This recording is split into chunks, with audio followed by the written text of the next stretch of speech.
Tip of the day number 9. Minimize watching, reading, or listening to news that causes you to feel anxious or distressed.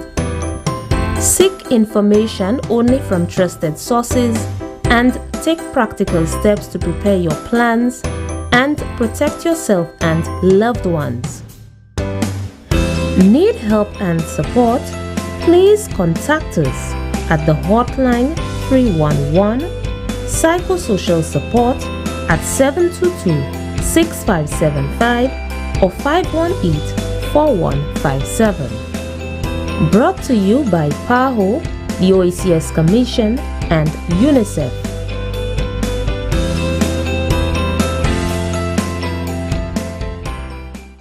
I can't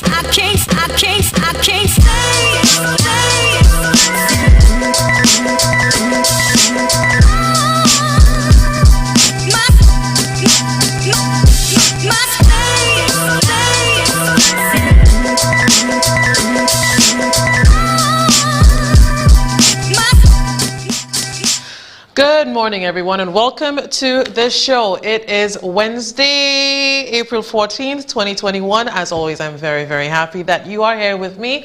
My name is Tresha Lionel, and we are going to have much of the same that we do yesterday and the day before that and the day before that, having discussions on the more pressing matters, I think, that are facing us as a country. And before we do that, let's do what we always do. Let's say good morning to those of you listening to our radio partner station, Hits FM 92.1 and 91.1 FM. Also, if you are watching us on television on channel 124 on Flow, that is UTV Underground television. Thank you very, very much for staying with us. And also, if you're watching us on the different social media platforms where we are streaming at this moment, and we're newly on YouTube and TikTok and Instagram and Twitter and Facebook, and think of it, I think we're there. Okay, so we're in the middle of the week, and again, so many things. But you know what? Even though we're going through it, and there are a lot of things to think about and to speak about, I think we need to, look back on some things, some issues that we continue to see, and that is, not surprising, but just the untruths for some people who want to use, euphemisms, or if we're going to just go outright and say it boldly and say it with me. Lies. The lies that we have heard, the unapologetic way that it's being just put out there. And to lie once is bad enough, but the continued way that it's being done by anyone, so far as when it's being done by our leader, that is very concerning. So you know what? Let's start there. The World Bank and the IMF absolutely agreed with St. Lucia's strategy. And the managing director of the IMF, Kristalina, came out very early and said, build as much as you can build and keep the receipts. God will punish you for the lies that you tell. The woman said, build as much as you can. The woman said, build as much as you can, Shastni, you liar. The lady never said, build as much as you can. She said, spend on what is needed. Spend on what is needed and spend wisely. Spend on what is needed and spend wisely. We don't want accountability to be lost. Shasta said, the lady said, build and build and build. Let's take a listen to what the lady said herself. No country has escaped the health, economic and social impacts of the COVID-19 crisis. It is truly a crisis like no other. While moving at a great speed, the IMF has consistently emphasized the importance of improving governance and accountability. Our message to governments? Very clear.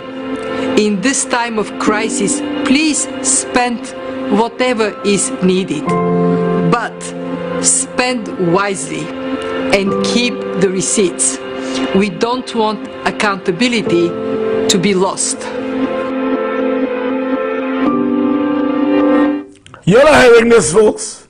Shasne, where did the lady say build and build and build and build? The lady never said build and build and build. The lady said spend on what is needed. Spend on what is needed. Spend wisely. Accountability should never be lost. Now, Shasne, you didn't hear because you're such a liar. What we're saying is that we can accomplish two things at the same time. By advancing the construction projects, which was recommended by the World Bank and the IMF, and they said do as many capital projects as you possibly can, because it's not everything you can do. My God, Ebe, show me the first excerpt, please. Good. That's from her speech. We edited it just to show it. As governments ramp up spending to support individuals, businesses, and communities, there is an opportunity to build fairer societies and economies by investing in people. Let me read that again. The IMF say build and build and build. You liar, you. Pathetic, compulsive liar. As governments ramp up spending to support individuals, to support businesses, to support communities, there is an opportunity to build fairer society and economies by investing in what? People.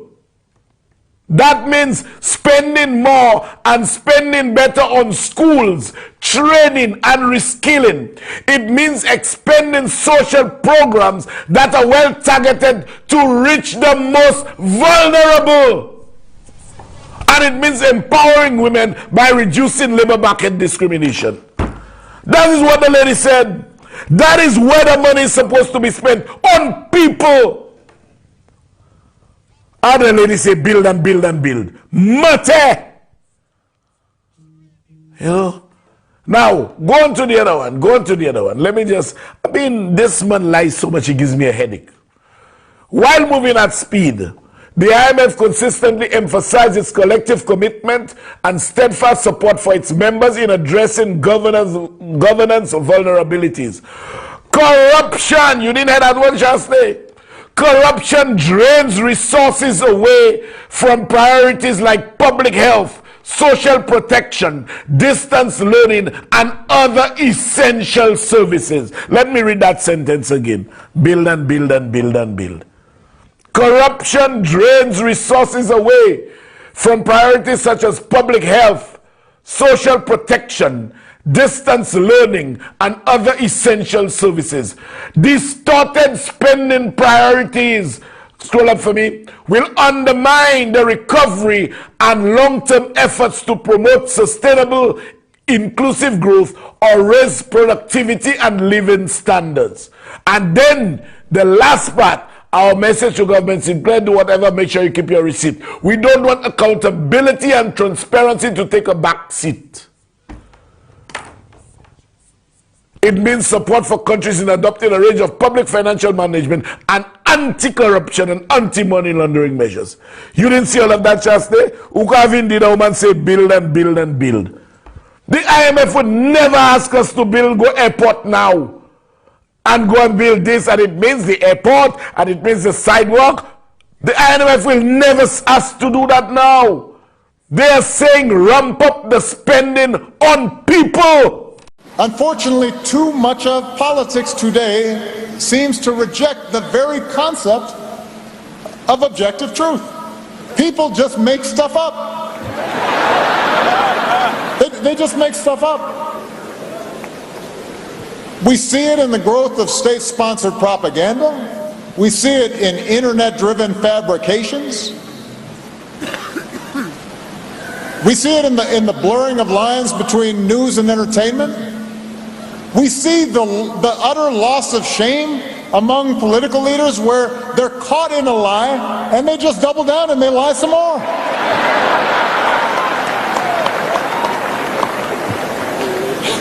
It used to, look, let me say, politicians have always lied. But it used to be if you caught them lying, they'd be like, oh man. Now they just keep on lying. They just...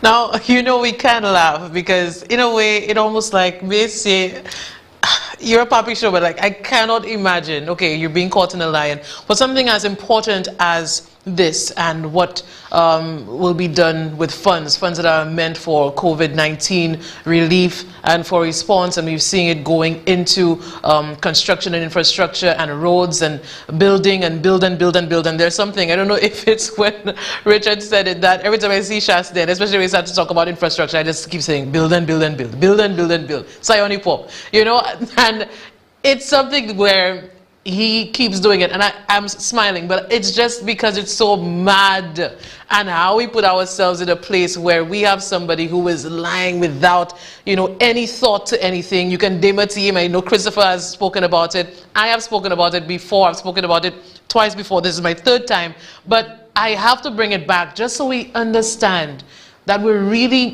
dealing with a compulsive.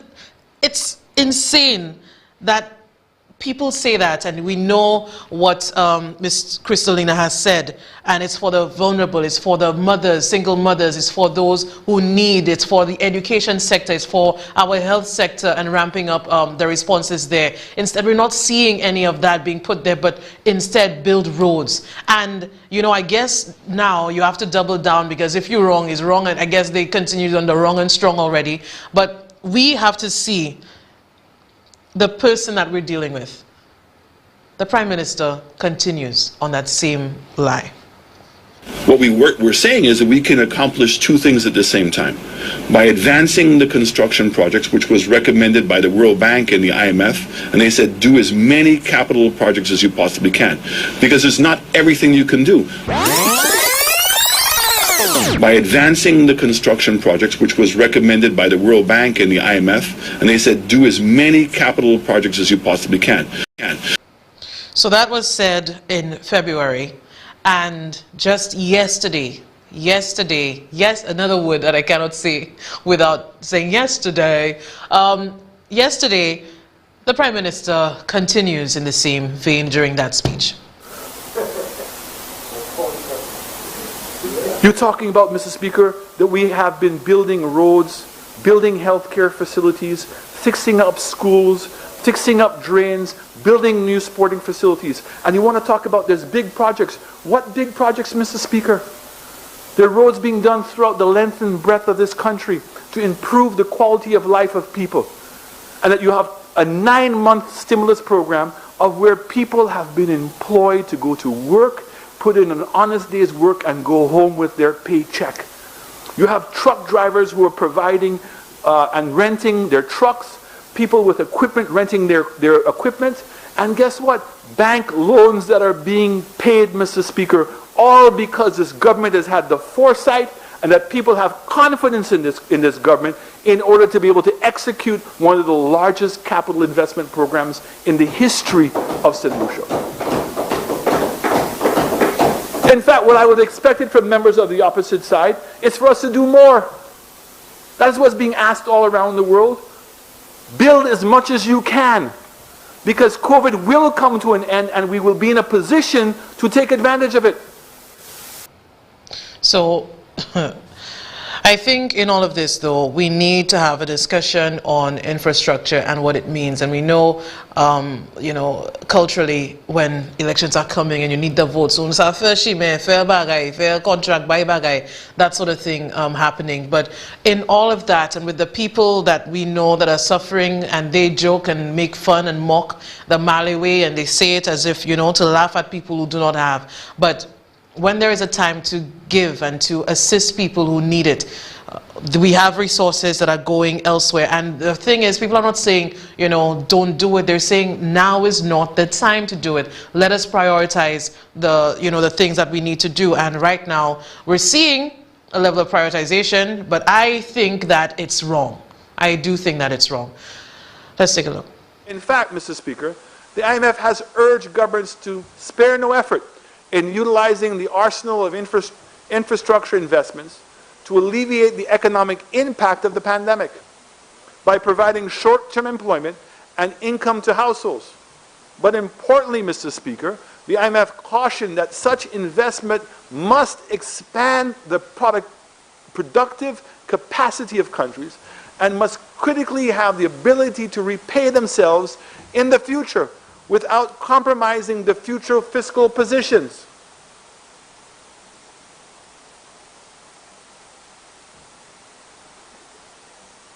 The spirit is not to stay locked up in a house, but to get out and work and to know that I earn my money every month and to come back home and to bring money to my household knowing that I did that.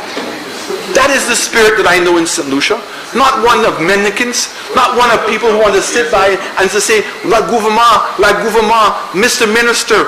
See, some people like that. Even more tough times for already struggling small businesses. Joblessness is a very real issue for an increasing number of citizens. Members of the government have argued that St. Lucians are a proud people who do not want handouts, but rather opportunities to earn a living. The argument has been that with capital projects underway, these will create jobs that will filter down and cause ripple effects in the job market. Independent Senator Adrian Auger disagrees and views the argument as posturing on the part of the government. I don't think that many of us are satisfied. I think the general consensus, even among policymakers, must be that more needs to be done and should be done. I think anybody who walks among the communities, urban and rural of St. Lucia, knows the despair and the lack of hope that is pervasive.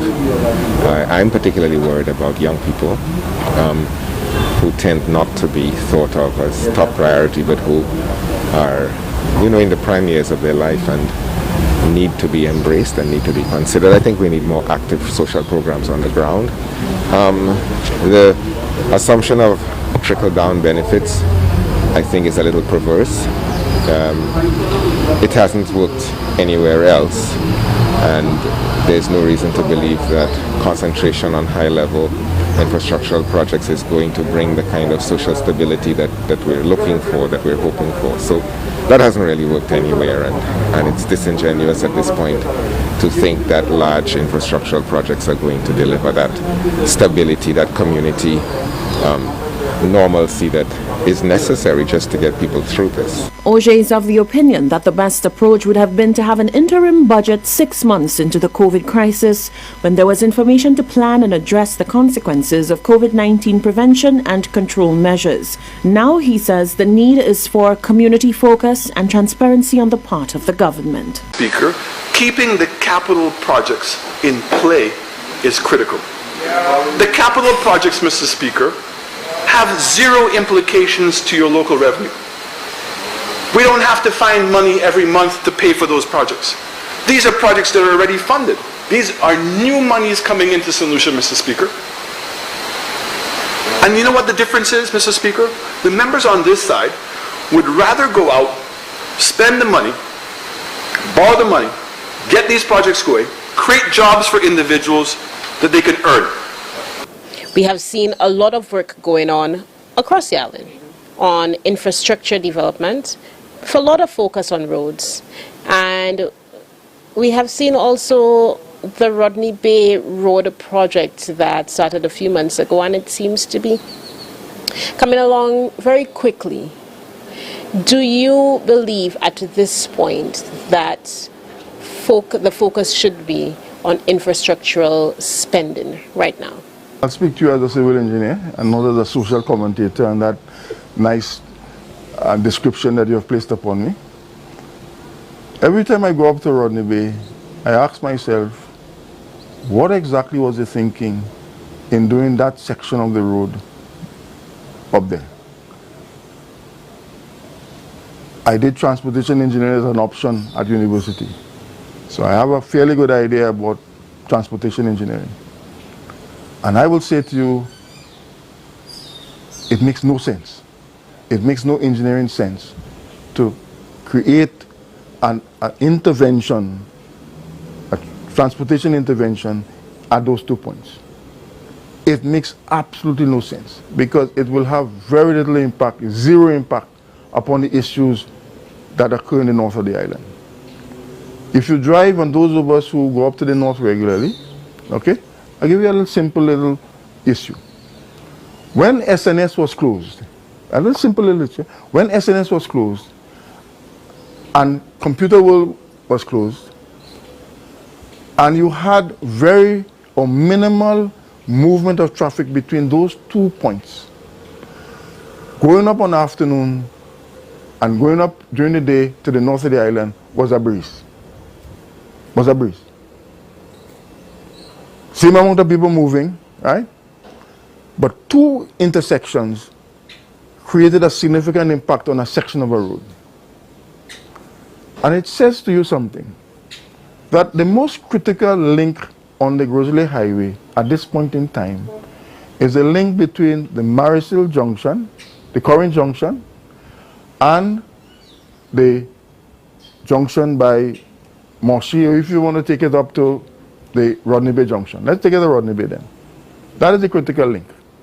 And it's a critical link because when you consider the number of intersections coming onto the main road, I counted once, from 10 to current, you have 48 intersections, roughly 24 on either side. And therefore, every time somebody comes onto that road from one of those intersections, accentuated when you have commercial space, like an SNS, that you have a significant amount of movement in and out of there, you have an effect that is transferred right on the shock. And therefore, if you are thinking from a transportation perspective, one could never conclude that an intervention from that section by where the naval base towers are to the Bonte Gap could create something of significance in terms of reducing travel time. Because at the end of the day, your success in a transportation intervention is the reduction in travel time. That's what you are aiming for. You want to reduce the travel time from point A to point B. That's the objective. And I would say to anybody living up in the north, when all of that is finished and you have 4 lanes or 4 little lanes, because you can't create 4 proper lanes there at all, when you have your 4 little lanes coming down, check on your own, take a watch and check the time now that you take from that point to Castries and the point thereafter. And you will realize that your saving in time is absolutely zero. And therefore, we would have spent $20 million in a transportation initiative with zero effect upon travel time. And that is your answer to how well that money is spent. However, I would also say that there is some good work going on in some of the road networks on the island.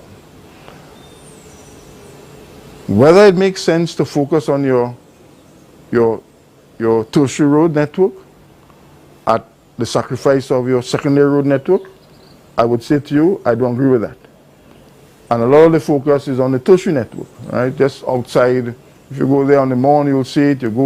I've seen some lanes paved in current that are in a better condition than the Grosley Highway, right? So you have to ask yourself, okay, if you're going into an intervention and I'm spending money on road development, what is the objective? Is the objective to keep 1 or 2 voters inside of a little enclave happy? Or is the objective to improve on your network? An improvement on your network will begin on your secondary and your primary network.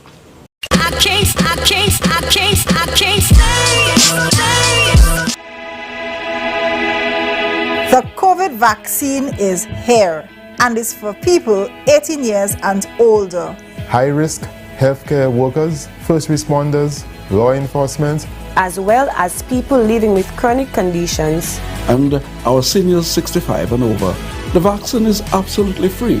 Vous sa registre online, en community center qui en community.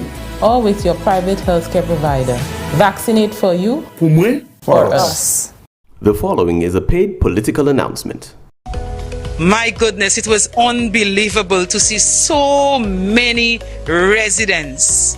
There were many persons, and I'm very, very much happy with the turnout. I had my team going around informing the residents that the medical team would be here today so that they could come out to be vaccinated. And so that was important, and I guess this is one of the reasons for the large turnout today. As a senator and community leader, it is imperative that I lead by example, and that's one of the reasons that I have been vaccinated. I also want to make an appeal to other residents in Dennery North. I want to encourage you to come out and be vaccinated.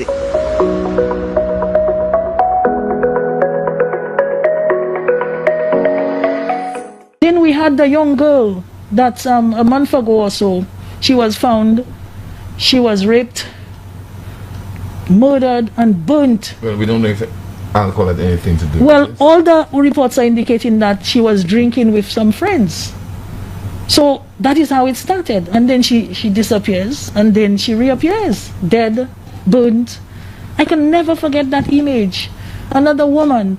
Just because I have on a revealing costume. Just because I'm confident. Just because I give you a little wine on the road. Just because I like to drink rum.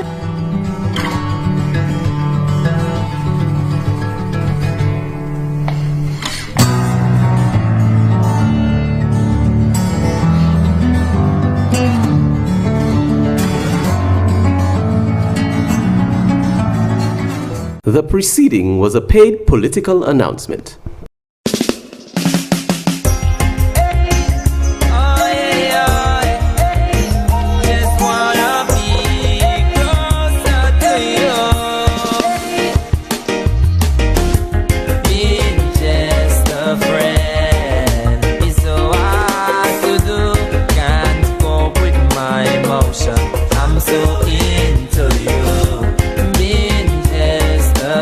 You're watching UTV,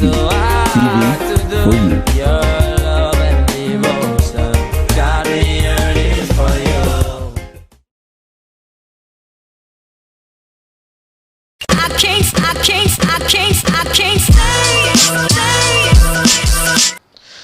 Welcome back, and thank you very much for staying with us. I think many people were tuned in listening to the Prime Minister's budget address, his speech, and I think, I don't know how you feel, and I had to listen, like many of the rest of us, I guess, for 4 hours, and I also read most of it as well. I think it was about 40 pages.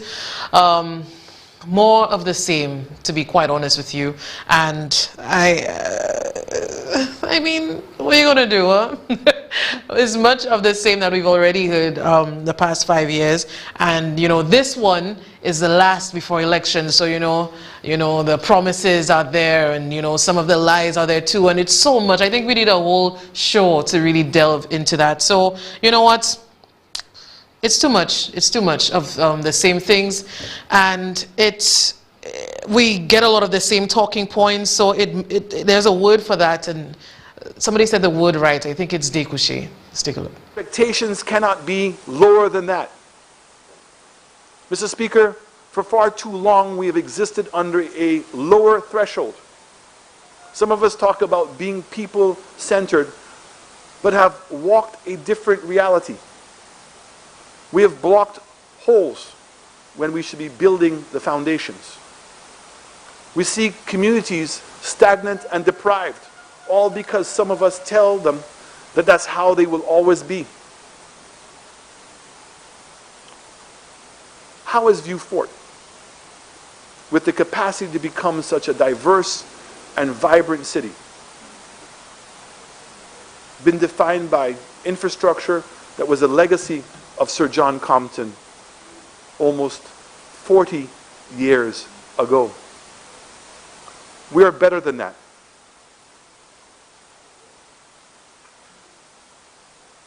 We have to change, Mr. Speaker. We encourage a culture of dependency, Mr. Speaker.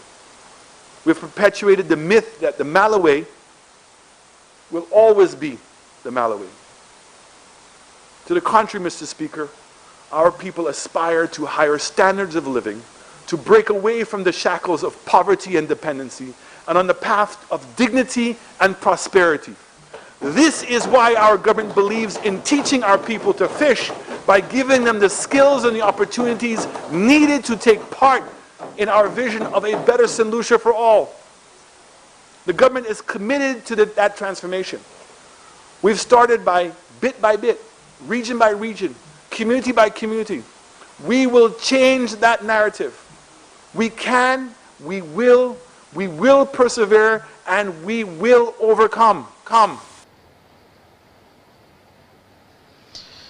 Hearing the Prime Minister say that yesterday, that is why he is adamant about teaching us how to fish instead of giving anything to us.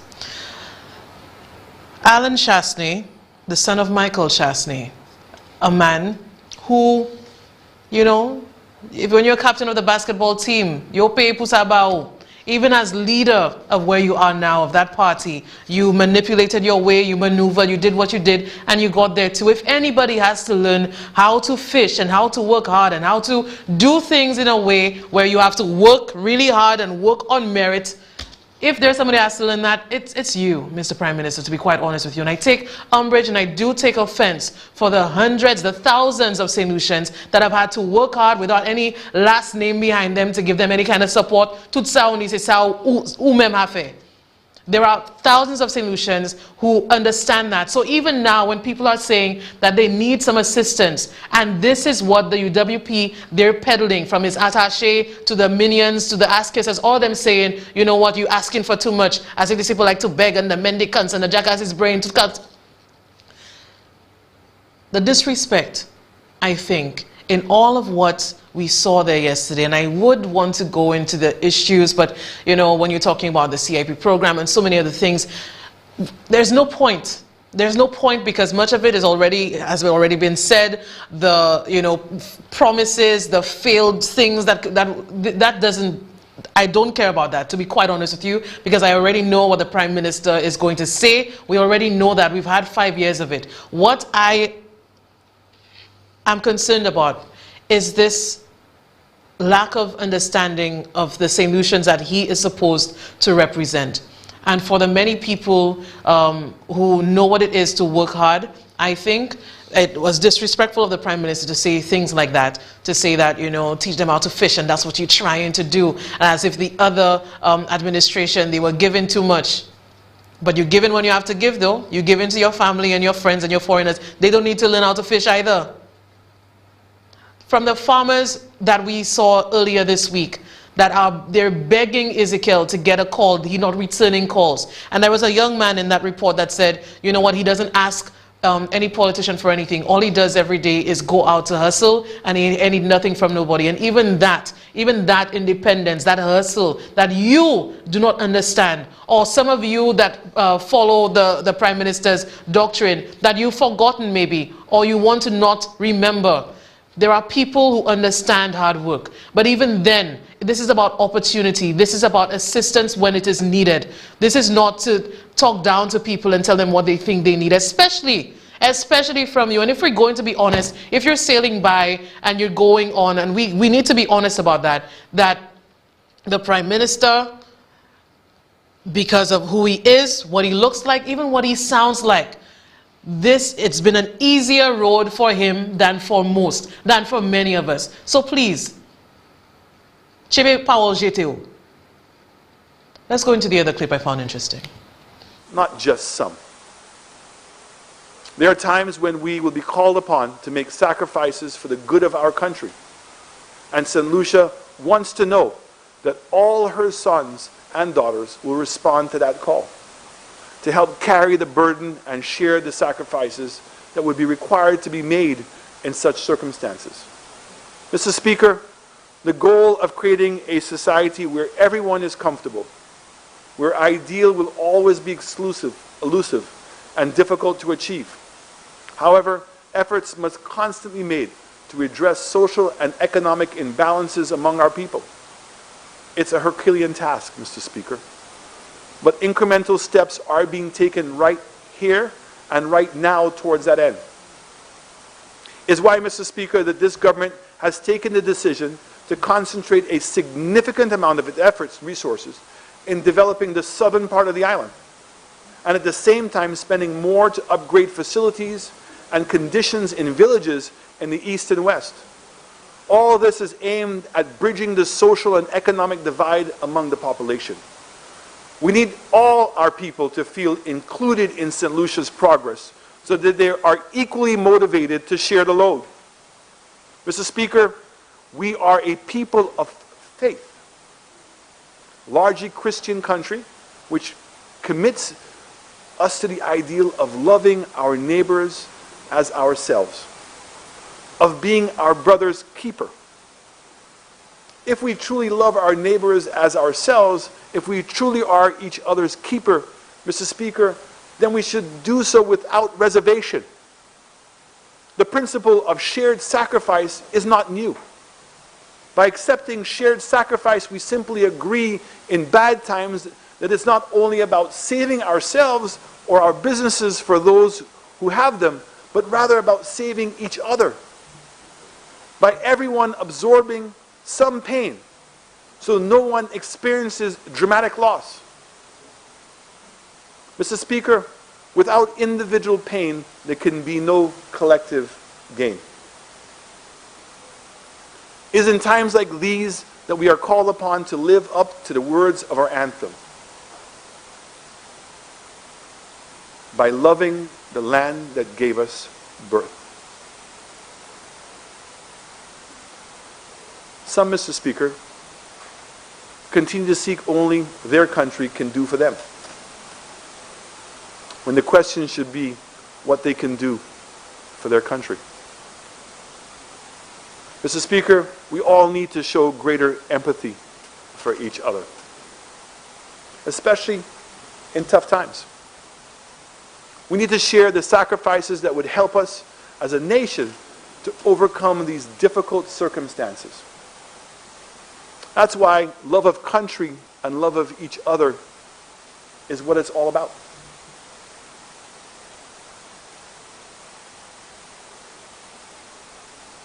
Mr. Speaker, we have so many stories to tell that it's impossible to do so with the confines of this address. Permit me, though, to quote from Arthur Robert Jordan, Fires of Heaven, who wrote, "The oak fought the wind and was broken. The willow bent when it must and survived. We as a country depict that willow, adapting when we must, persevering to the end as a consequence is being able to emerge on the other side." Mr. Speaker, our Christian beliefs enable us to look beyond the troubled waters because of our faith in God. The same holds true for our nation.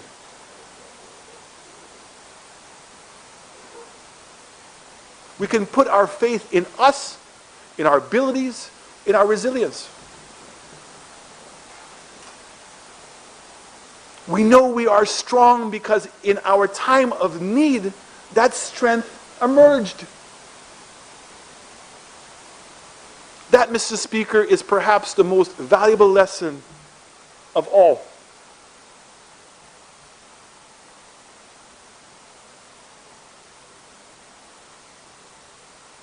Mr. Speaker, we have risen to the challenge of COVID-19. But as we continue to do so, we must look further ahead. I repeat, what I have said previously, that COVID-19 will not define us, is just another obstacle on our development journey. As are you. You're another obstacle to our development journey. Let me tell you, I listened to that and I don't know what is going through someone's head, well, the Prime Minister's head, to be quite honest with you, when you talk about empathy. The Prime Minister speaks of empathy.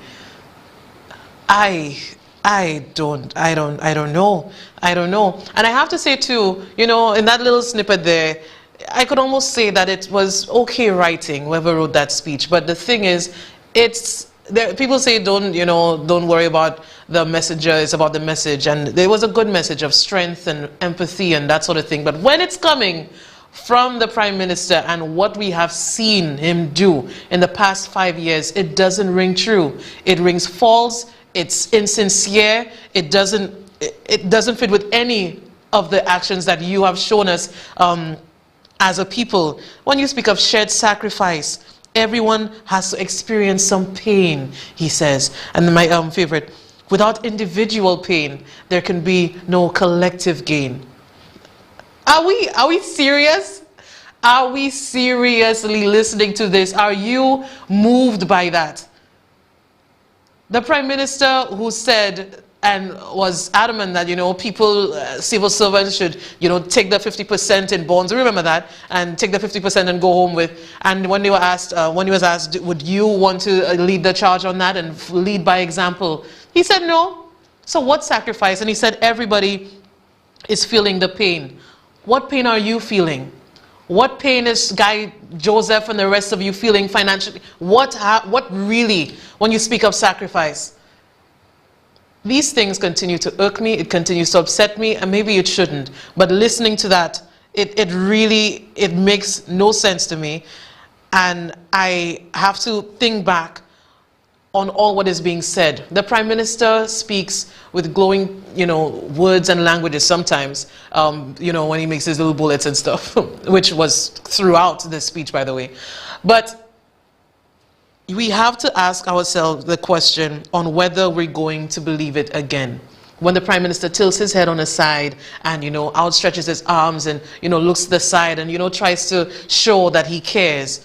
Is that going to affect you? Do you feel like that's the case, or have you forgotten? Have we forgotten the many, many promises, Prime Minister? And I know this is the last address for you as budget address before election, so I guess you're doing all what you can and putting out everything that you have, all the lies, deceit, whatever, promises, just can dinepot bagay, hoping that something will stick. But we have not forgotten. My mother-in-law always said to me, revenge is for the Lord. The relationship between myself and Janie has not been a good one. This is not a person that when we meet in public that we even shake hands. And so therefore to have somebody who has made it public, her opinion about my party. I try not to personalize anything. As Kenny Anthony made St. Lucia safer, he didn't, but I will. The country is in need of an attitudinal change.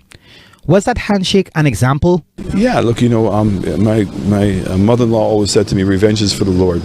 So I said, Mr. Tulsi needs to go. I try not to personalize anything. My sentiment that he's been a complete dismal failure. Certainly my position has been, I try not to personalize anything. Should it be every dog that barks that I should respond? I try not to personalize anything. He's a hypocrite. I'm hoping that we can get down to civil discussions. Come in and that you care. The opposition has every right to be part of our government process. The Labour Party has lost the moral authority to make any comment or give me any advice on education, on healthcare, on the security system. I will always be respectful of the position of the leader of the opposition. The same way that Philip here stutters. I try not to personalize anything. I'm embarrassed for you, okay, and I'm ashamed of you. It can be mutual respect on both parts. I just want to ask a quick question about the the National Health Insurance White Paper that was supposed to come out last October. Can you tell me who is working on that, and do you know what the progress is so far? Any other questions? I think in politics, certainly my position has been, I try not to personalize anything. St. Lucians, the truth is what you believe the truth to be. Want to take. So when we remember all of these things, and there's a lot more, but there's only so much in the show that we can air because we need to take your calls. But before we do, listen, it's funny to me because I don't see how this is much of a discussion if we remember the promises made. And just off the top of my head, I'm just going to think of some, like the most ludicrous ones. Like, remember when we were supposed to have the visa to go to the US, so visa, week. That's what we were told, and people believed it. When the farmers were told to, you know, plant more, and they're going to send the fig Martinique force. There were so many things. Oh, the hotels. Remember the hotels that we had to get, about 6 of them? Listen. And I think there was another interesting clip that it happened some time ago, but it's very revealing, I think, and timely. A good question, I think. How could we have formed a government with that? Young people will be able to come in. How can you form a government with this? 5 to stay alive. That's not important. I don't want to hear how many people die alive and how many people die dead. That's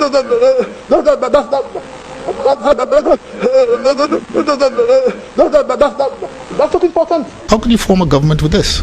They cut the grass behind the grass on the side of the road, and they left the grass on the side of the road. How can you form a government with this? The woman walked in there, I walked around the chamber, you know, we had to carry the wall, her face as blank as the moon, and just walked out, okay? And she explained very articulately to the reporters with their cameras that she wanted to eat. She was hungry. And she actually said that. How can you form a government with this?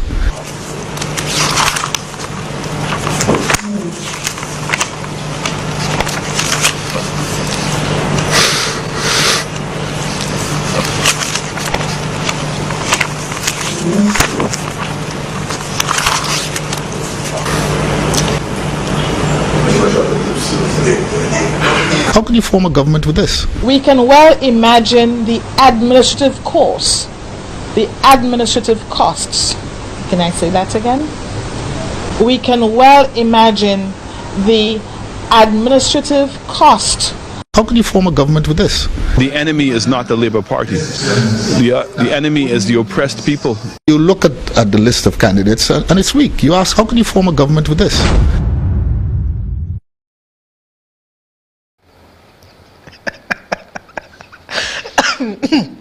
Okay, we will open the lines at 572-7588. I want to hear from you. We could talk about anything. Look at choking on my laugh. Okay. We could talk about anything that you want to, anything that I've highlighted so far in the show. But you know what, today, I had to vex up because in a way, I feel like people wanted a change, I guess, and you got it. And I want you to call me and let me know, because Rufus has that question, you know, how could you form a government with this? And I mean, they're there, and I wonder whether you could help me out, because would you call this a government? And if not a government, give me another word to call it. I don't think government is the word for what obtains now. I want another word for that. So, and I have no shame in saying, you know, if I don't have the word, please help me out. Please help me out. Let's take the call. I think we have one already. Good. Good morning. Good morning, Tresha. Hi. Tresha, look. I mean, this is serious stuff. I mean, yeah, you know, sometimes some of the stuff that this man says, Alan Chastney says, can elicit a chuckle. But this is serious stuff. You know, every time Alan Chastney opens his mouth and makes statements like some of those he made during his budget speech, he insults St. Lucians, especially poor and working class St. Lucians. Mm-hmm. I mean, Alan Chastney is talking about people making sacrifices, and people must bear individual pain for the collective gain. Mm-hmm. But what have we been seeing over the past almost 5 years? Alan Chastney calls the people of St. Lucia beggars, mendicants, because we expect that the government will work in our best interest. But he hands out money to Ojo Labs. He gives Cabot a loan. He arranges through discussion with the leaders on the board of the NIC to have the billionaire Cabot get an almost $30 million loan to buy land costing $27.5 million, from which Cabot has already made hundreds of millions of dollars by selling some of that land. He wipes off taxes that Sandals owes to St. Lucia, millions of dollars worth of taxes. I mean, you know, the man hands out our money. He practically hands out our money to his friends, family, and select foreigners, while he wants us to bear the individual pain of the madness that he's inflicting upon us. I mean, every time the man opens his mouth, he insults St. Lucians. He insults our intelligence. He insults our hard work. He insults who we are, what we are, because he talks about creating a new St. Lucia. And he's right. Over the past 4.5 years, he has been busy trying to create a new St. Lucia, destroying the old St. Lucia that we know, just because he wants his friends, his family, and some select foreigners to benefit from our hard-earned money, our money. And so, with election just around the corner, the man goes and he invests in all kinds of infrastructure, again intended to benefit his friends, family, and foreigners, while keeping us struggling, while keeping us in this same morass that he has created, he and his government stooges.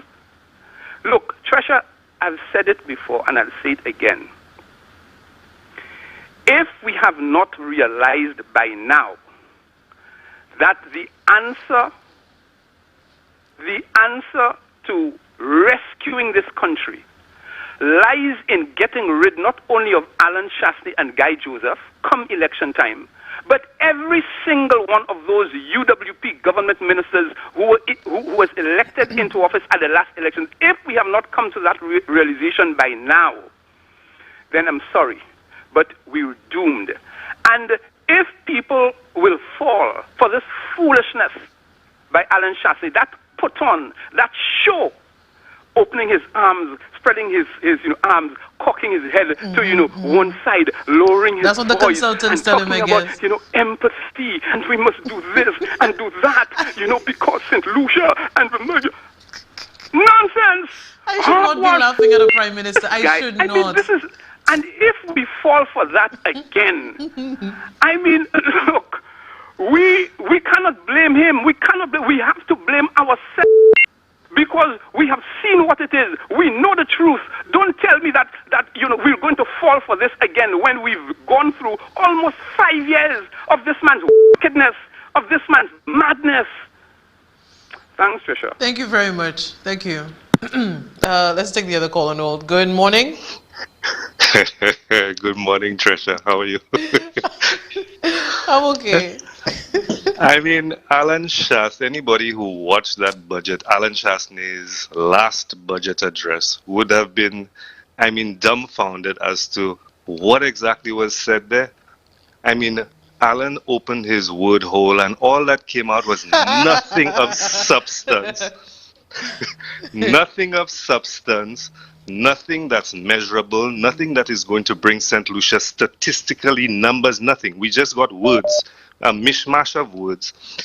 And I can't speak Patu as good as my brothers and sisters, so I'll try to say this in the colonial language, English, that I've been forced to learn. Go ahead. In that these criminals that we have in office right now should be relegated to selling pencils on the side of the road or flags inside of terminals, because they have ran away with the resources of this land. And as the previous caller said, we are in a time where we need to actually accept that if we re-elect Alan Shastney, that is an indictment on our people, our culture, and us as individuals, that despite everything that we're seeing, the acting of the politicians, the stealing, the road, the fraud, the corruption, that if we re-elect this type of government again, it's an indictment on us as people.